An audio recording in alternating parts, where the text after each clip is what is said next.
நேர்கள் அனைவருக்கும் எனது இனிய வணக்கம். நான் உங்கள் டிஜே சுந்தரபாண்டி, சிவகாசியிலிருந்து. நேர்களே, தற்போது நம்ம பார்க்க போகிற விஷயம் என்ன அப்படிங்கும்போது, கிட்டத்தட்ட இந்த 2025 3 கிரக பயிற்சிகள் நடைபெற போகுதுன்னு நம்ம சொல்லியிருந்தோம். ஸோ இந்த 3 கிரக பயிற்சிகளும் தற்போது நடைபெற்று விட்டது. சனி பகவான் கும்ப ராசியிலிருந்து மீன ராசிக்கும், நம்மளுடைய குரு பகவான் ரிஷப ராசியிலிருந்து மிதுன ராசிக்கும், அதேபோல் நிழல் கிரகங்கள் என்று கருதப்படுகின்ற கேது பகவான் கன்னி ராசியிலிருந்து சிம்ம ராசிக்கும், மீன ராசியிலிருந்து கும்ப ராசிக்கு ராகு பகவான் வந்துட்டார். ஸோ இந்த 3 கிரகங்களுடைய பயிற்சிகள் மூலமாக, இந்த பயிற்சிகள் மூலமாக உங்களுடைய வாழ்க்கையில் என்னென்ன மாற்றங்கள் இனிமே நிகழப்போகிறது. கடந்த காலங்களில் சனி பகவானும் சரி, நம்மளுடைய ராகு கேது பகவானும் சரி, உங்களுக்கு என்னென்ன சில மன அழுத்தங்களை கொடுத்தாங்க. ஸோ அதுலேருந்து நீங்கள் இப்போ ரிலீவ் ஆகிறதுக்கான வாய்ப்புகள் எப்படி இருக்குது அப்படிங்கிற பற்றி பார்க்க போகிறோம். ஸோ ஏற்கனவே நம்ம சனி பயிற்சி வீடியோ போட்டிருக்கோம், அதே போல் குரு பயிற்சி வீடியோவும் போட்டிருக்கோம், ராகுகேது பயிற்சி வீடியோவும் தனித்தனியாக போட்டிருக்கோம். ஸோ இதில் ஷார்ட் அண்ட் ஸ்வீட்டாக இன்ன விஷயங்கள் நடக்க போது, இன்ன விஷயங்களை பாதுகாப்பாக இருங்க அப்படிங்கிற பற்றி பார்க்க போகிறோம். ஸோ மறக்காமல் நம்ம வீடியோவை முதலில் பார்க்குறவங்க கட்டாயமாக நம்மளோட யூடியூப் சேனலை சப்ஸ்கிரைப் பண்ணிக்கோங்க.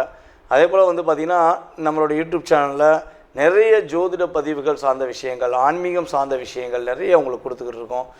உங்களுக்கு மட்டும் இந்த விஷயங்கள் தெரிந்து கொள்ளாமல் உங்களுடைய உறவினர்கள், உங்களுடைய நண்பர்கள் அனைவருக்கும் இதை தெரியப்படுத்துமாறு அன்புடன் கேட்டுக்கொள்கிறேன். வாங்க நம்ம வீடியோக்குள்ளே போகலாம். மிதுன ராசி அன்பர்களுக்கு சனி பகவான் மற்றும் குரு பகவான், அதே போல் ராகு கேது பகவான்கள் இந்த 2025 ஜூன் மாதத்துக்கு மேல் மிகப்பெரிய நல்ல மாற்றங்களை என்னென்ன விஷயங்களை கொடுக்க போகிறாங்க. கடந்த காலங்களில் நம்மளுடைய மிதுன ராசிக்காரங்களுக்கு என்னென்ன விஷயங்களில் அதிகமான டிப்ரெஷன் இருந்திருக்கும், என்னென்ன விஷயங்கள்லாம் நீங்கள் போராடிருப்பீங்க, அந்த போராட்டத்துக்கு விடைகள் இந்த கிரகங்கள், கோச்சார கிரகங்கள் எந்த அளவுக்கு உங்களுக்கு கொடுக்க போகுது அப்படிங்கிறத பற்றி பார்க்க போகிறோம். அதாவது ஒரே ஒரு விஷயந்தான், உங்களுடைய அற்புதமான சிந்தனை ஒன்று பார்த்தீங்களா, அந்த சிந்தனையை நீங்கள் உங்களுக்காக பயன்படுத்தியிருந்தீங்கன்னா நீங்கள் உலகிலேயே மிகப்பெரிய சிறந்த அறிவாளிங்கிற பேர் வாங்கலாம். ஆனால் நீங்கள் அதை என்ன பண்ணுவீங்கன்னா, உங்களுக்காக அதிகமாக பயன்படுத்தாமல் உங்களுடைய இருக்க சக நண்பர்களுக்கோ சக உறவினர்களுக்கோ பயன்படுத்தியிருப்பீங்க. அப்போ உங்களுடைய அத்தனை விதமான ஈர்ப்பையும் அவங்க எடுத்துக்கிட்டு அது எம்டி பேட்ரி மாதிரி போட்டு போயிடுவாங்க. ஸோ இதுதான் உங்களுக்கு கடந்த காலங்களில் நடந்த மிகப்பெரிய ஒரு போராட்டம் அப்படிங்கிறத சொல்ல முடியும். அதனால் ஏற்பட்ட மன அழுத்தம் பார்த்திங்களா, ரொம்ப அதிகமான டிப்ரெஷன். சந்தோஷம் இங்கே அப்படிங்கிற மாதிரி, வண்டி வாங்கினேன், வண்டி ஓட மாட்டேங்குது, வீடு கட்ட முயற்சி எடுத்தேன், வீடு கட்ட முடியல, ஃபங்க்ஷன் ஏதாவது வீட்டில் ஒரு சுப நிகழ்ச்சிகள் நடத்தலாம் பார்த்தேன், நடத்த முடியல. ஸோ இந்த தாட்டு தான் உங்களுக்கு அதிகமாக இருந்திருக்கும். ஏன் இப்படி ஒரு பிரச்சனை வருது, எதுக்காண்டி இந்த பிரச்சனை வருது, ஸோ இது எப்படி சமாளிக்கலாம் அப்படிங்கிற சிந்தனையிலேயே உங்களுக்குள்ள கேள்வி கேட்டுக்கிட்டே இருந்திருப்பீங்க. எப்படி கேள்வி கேட்கணுன்னு உங்கள்கிட்ட மட்டும் கொடுத்தோம்னா நீங்கள் லிஸ்ட்டு அப்பயே கொடுத்துருவீங்க. சடன்னு அவ்வளோ லிஸ்ட்டு உங்கள் கையில் இருக்கும். ஏன்னா எனக்கெல்லாம் அதெல்லாம் நடக்கலையே, அப்போ அந்த லிஸ்ட்டை நான் கொடுக்கத்தானே செய்யணும் அப்படிங்கிற மாதிரி நீங்கள் வெளிப்படையாக பேசிடுவீங்க. ஸோ ரெண்டாவது, மிதுன ராசிக்குன்னு சொல்லி இரட்டை குணம் உண்டு. எங்கே உங்களை அன்பாக பார்த்துக்கிறாங்களோ அவங்கள்ட்ட அளவு கடந்த அன்பை காட்டுவீங்க. உங்களை பகைக்கிறாங்க, உங்களை கஷ்டப்படுத்துகிறாங்கன்னு உங்களுக்கு தெரிஞ்சிருச்சுன்னா தான் நீங்கள் உங்களுடைய அந்த சமயோக புத்தியை யூஸ் பண்ண ஆரம்பிச்சிட்டிங்கன்னா உங்கள் பக்கத்தில் ₹1 வர முடியாது. ஆனால் நீங்கள் அதை யூஸ் பண்ணுறது ரொம்ப ரேர். இதுதான் உண்மை. நம்மளை கஷ்டப்படுத்தினவங்க கூட நம்ம ஏன் ஒரு அழுத்தத்தை கொடுத்துருவானே, இருக்கட்டும் போனால் போகட்டும் அப்படின்னு விட்டுருந்தீங்கன்னா உங்களை வச்சு செஞ்சவன் தப்பிச்சிட்டான். அப்படி விடலை, நீங்கள் உட்காந்து பிளான் போட்டு அடிக்க நினச்சிட்டிங்கன்னா எவ்வளோ பெரிய கொம்பனாக இருந்தாலும் சரி, மேலே ஏணியில் ஏறி உட்காந்துட்டு டாட்டா காட்டினாலும் சரி, ஃப்ளைட்டில் ஏறதுக்கு ரெடியானாலும் சரி, பிடிச்சி இழுத்து உட்கார வச்சு கும்மாங்குத்து குத்துற அளவுக்கு உங்களுக்கு அறிவு திறமை இருக்குது. அதில் எந்த மாற்றம் கிடையாது. ஸோ ஆனால் நீங்கள் அதை பயன்படுத்துறதுக்கான ஆப்ஷன் எனக்கு தெரிஞ்சு நம்மளுடைய மிதுன ராசிக்காரங்க அதிகமாக பயன்படுத்துறது கிடையாது. உண்மை தான். ஓகேவா? சாவி கையிலேருந்து கதவை திறக்காமல் இருட்டாக இருக்கேங்கிற மாதிரி நீங்கள் எண்ணக்கூடிய சூழ்நிலையெல்லாம் கடந்த காலங்கள் நிறைய நடந்துருச்சு. ஸோ இதெல்லாம் இல்லாமல் திறந்தெடு திசை அப்படிங்கிற மாதிரி உங்களுடைய இயற்கையான சுவாச காற்றை, உங்களுடைய மனசுக்குள் உள்ள அத்தனை விதமான மன அழுத்தங்களை தூக்கி எறிஞ்சிட்டு மன மகிழ்ச்சிக்குரிய விஷயங்களை இனிமேல் நீங்கள் செயல்படுத்த போகிறீங்க அப்படிங்கிறது கிரக ரீதியான உண்மை. ஸோ எப்படி இதை செயல்படுத்த போகிறீங்க, என்னென்ன மாற்றங்கள் கிடைக்க போகுது அப்படிங்கும்போது, உங்களுடைய ராசிக்குள்ளே குரு பகவான் வரார். ராசிக்கு 4ஆம் இடத்துல இருந்த கேது பகவான் உங்களுடைய ராசிக்கு 3ஆம் இடத்துக்கு வந்துட்டார். ஸோ அதே போல் வந்து பார்த்திங்கன்னா உங்களுடைய ராசிக்கு 9ஆம் இடத்துல இப்போ ராகு அமர்ந்திருக்கிறார். 8, அதாவது உங்களுடைய ராசிக்கு 10ஆம் இடத்துல இருந்தவர் உங்களுடைய ராசிக்கு 9ஆம் இடத்துக்கு வந்துட்டார். 9ஆம் இடத்துல இந்த சனி பகவான் இப்போ 10ஆம் இடத்துல இருக்கார். ஸோ இந்த 3 கிரகங்களுடைய கோச்சார அமைப்பு தான் இந்த பயிற்சிக்கான மாற்றத்தை கொடுக்கக்கூடிய விஷயம். அப்போ சந்தோஷம் என்பது உறுதியாக நடைபெறும். திருமணம் நடக்கலைங்க, ரொம்ப முயற்சி எடுத்துட்டேன், போகாத மேட்ரிமணி கிடையாது, எல்லா மேட்ரிமணியும் பஞ்சிட்டேன். கம்யூனிட்டி வைஸாக ஒரு மேட்ரிமணி வச்சுருக்காங்க, தனிப்பட்ட முறையில் ஒரு மேட்ரிமணி வச்சுருக்காங்க, எல்லா மேட்ரிமணிலையும் பஞ்சிட்டேன், எனக்கு ஏற்ற பொண்ணு கிடைக்கல, எனக்கு ஏற்ற பையன் கிடைக்கல அப்படிங்கிற வருத்தம் உங்களுக்கு இருந்திருக்கும்.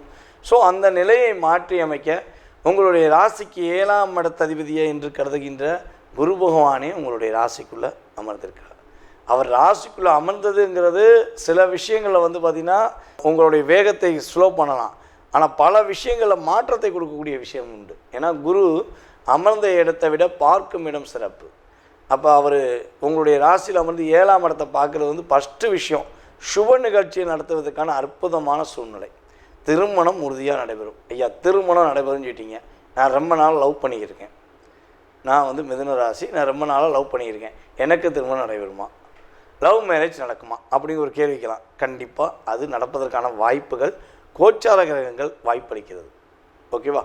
அதாவது லவ் பண்ணுறதுக்கான வாய்ப்பு அதிகமாக இருக்குது. மிதுன ராசிக்காரங்க இந்த காலகட்டங்களில் புதிய லவ் உருவாகிறதுக்கான வாய்ப்பு, அதே போல் ஏற்கனவே லவ்வில் இருந்தேன், லவ் கட் ஆயிடுச்சு, அந்த பொண்ணை நான் ரொம்ப நேசிக்கிறேன், உயிருக்கு உயிராக லவ் பண்ணுறேங்க அப்படிங்கிற விஷயங்கள் உள்ள உங்களுக்கு உறுதியாக அந்த காதல் இணைவதற்கான வாய்ப்பு உண்டு.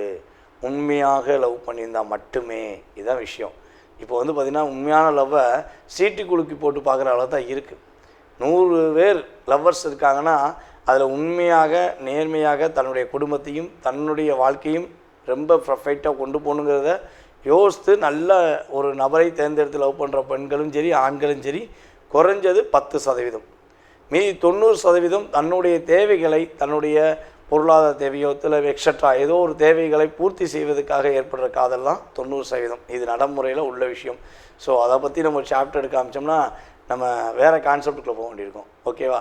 ஸோ அதை சார்ந்த விஷயங்களை இல்லாமல் உண்மையாக லவ் பண்ண நம்மளுடைய மிதுன ராசிக்காரங்க யாரெல்லாம் வருத்தப்படுறீங்களோ அவங்களுடைய பலபடியும் இணைவதற்கான வாய்ப்பு கிரகங்கள் கொடுக்கின்றன.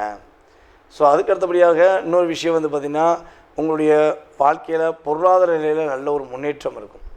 பணப்பிரச்சனையிலேருந்து வெளியே வருவீங்க, மனக்குழப்பத்திலேருந்து வெளியே வருவீங்க. போராடுற போராட்டம், மன வருத்தம், கவலை எல்லாமே விலக போகுது. ஏன்னா உங்களுடைய ராசிக்கு 9ஆம் இடத்துல ராகு அமர்ந்திருக்கிறார். ராகுவை குரு பார்க்கார். அப்போ உங்கள் அப்பா வழி சொத்து கிடைக்கும். எங்கள் தாத்தா சொத்து வரவே மாட்டேங்கி, எங்கள் அப்பாட்ட அந்த சொத்து கையில் வந்தால் எங்களுக்கு கிடைச்ச மாதிரி, எங்கள் தாத்தா சொத்தில் ஒரு வில்லங்கம் இருக்குது அப்படின்னா ராகு தான் அப்பாவை பெற்ற அப்பா. ஓகேவா? ஸோ அப்போ ராகு வந்து 9ல் அமர்ந்திருக்கார், அவரை குரு பார்க்காரு. அப்போ என்ன ஆகும்? தாத்தா சொத்து பேரனுக்கு அப்படிங்கிற ஒரு டாக்குமெண்ட் உறுதியாக ரெடி ஆவதற்கான வாய்ப்பு உண்டு. டாக்குமெண்ட் ஏன் உண்டு அப்படின்னு நம்ம சொல்கிறோம்னா குரு அமர்ந்த வீடு புதனுடைய வீடு. டாக்குமெண்ட் சம்மந்தப்பட்ட விஷயங்கள் எல்லாமே வந்து பார்த்திங்கன்னா புதனுடைய ஆதிக்கம் இல்லாமல் டாக்குமெண்ட் நடக்காது. ஸோ அப்போ அப்பா வழி சொத்து சம்மந்தப்பட்ட விஷயங்களில் ஏதேனும் வில்லங்கம் இருக்குது, எங்களுக்கு கஷ்டமாக இருக்குது அப்படின்னு வருத்தப்படுறீங்கன்னா உறுதியாக உங்களுக்கு கிடைப்பதற்கான பாக்கியம் உண்டாகிறது. மிகப்பெரிய ஒரு முன்னேற்றமான சூழ்நிலை உண்டு. சனி பகவான் வந்து பார்த்திங்கன்னா ராசிக்கு 10ஆம் இடத்துல அமர்ந்திருக்கனால புதிய தொழில் துவங்குவதற்கான வாய்ப்பு உண்டு, புதிய முன்னேற்றம் கிடைப்பதற்கான வாய்ப்பு உண்டு. வேலை ஆட்களே இல்லை என்று வருத்தப்பட்டு வந்த உங்களுக்கு வேலை ஆட்கள் கிடைப்பதற்கான அற்புதமான சூழ்நிலையிலே கிரகங்கள் கொடுக்கின்றன. நம்மளுடைய மிதுன ராசிக்காரங்க இப்போ கேது பகவான் 3ஆம் இடத்துல அமர்ந்திருக்கனால என்ன விஷயங்களை கவனமாக இருக்கணும்னா உங்களை விட வயது குறைந்த நபர்களிடம் கொஞ்சம் கவனமாக இருக்கணும். அவங்கள்ட்ட பேசும்போது செய்யும்போது கொஞ்சம் கவனமாக இருக்கணும். ஸோ அதே போல் வந்து பார்த்திங்கன்னா ஏற்கனவே சொன்ன மாதிரி நம்மளுடைய மிதுனராசி என்பர்கள் பெண்களாக இருந்தாலும் சரி ஆண்களாக இருந்தாலும் சரி சமூக வலைதளங்களில் தங்களுடைய பதிவுகளை பகிரும்பொழுது ரொம்ப ரொம்ப எச்சரிக்கையாக பதிவு கொடுங்க. ஸோ எதையாக நீங்கள் ஒன்று பதிவு போடுவீங்க, அதை இன்னொரு பெரிய அறிவாளிங்கிற கருதுகின்ற சில நபர்கள் என்ன பண்ணுவாங்கன்னா எடுத்து உங்களை டிஸ்டர்ப் பண்ணுற அளவுக்கு விஷயங்களை செய்வாங்க. ஸோ அவங்கள பற்றி கொஞ்சம் கவனத்தில் வச்சுக்கோங்க. உங்களுடைய ஃபோட்டோலாம் போடுறீங்கன்னா நம்மளுடைய மிதுனராசி பெண்கள் ரொம்ப ரொம்ப பர்ஃபெக்டாக யோசிச்சு செய்யுங்க, அவசரப்பட வேண்டாம். ஏன்னா அதை வச்சு இப்போ வந்து பார்த்திங்கன்னா நிறைய தவறான செயல்கள்லாம் வீடியோ ஃபோட்டோ வச்சு நிறைய மிஸ்யூஸ் பண்ணுறாங்க. ஸோ இதனால் உங்களுடைய லைஃப்பும் பாதிக்கப்படுது, உங்களுடைய ஃபேமிலியோட ஒரு நல்ல ஒரு கௌரவம் பாதிக்கப்படுது. கவனமாக இருந்தீங்கன்னா மிதுன ராசிக்காரங்களுக்கு அத்தனை விதமான மாற்றங்களையும் எது கிடைக்கலன்னு நினச்சிக்கணும், அனைத்து விதமான விஷயங்களும் கிடைப்பதற்கான சூழ்நிலைகளை கிரகங்கள் வாய்ப்பளிக்குது. பயன்படுத்திக்கோங்க. வாழ்க்கையில் முன்னேற்றமே மகிழ்ச்சியே.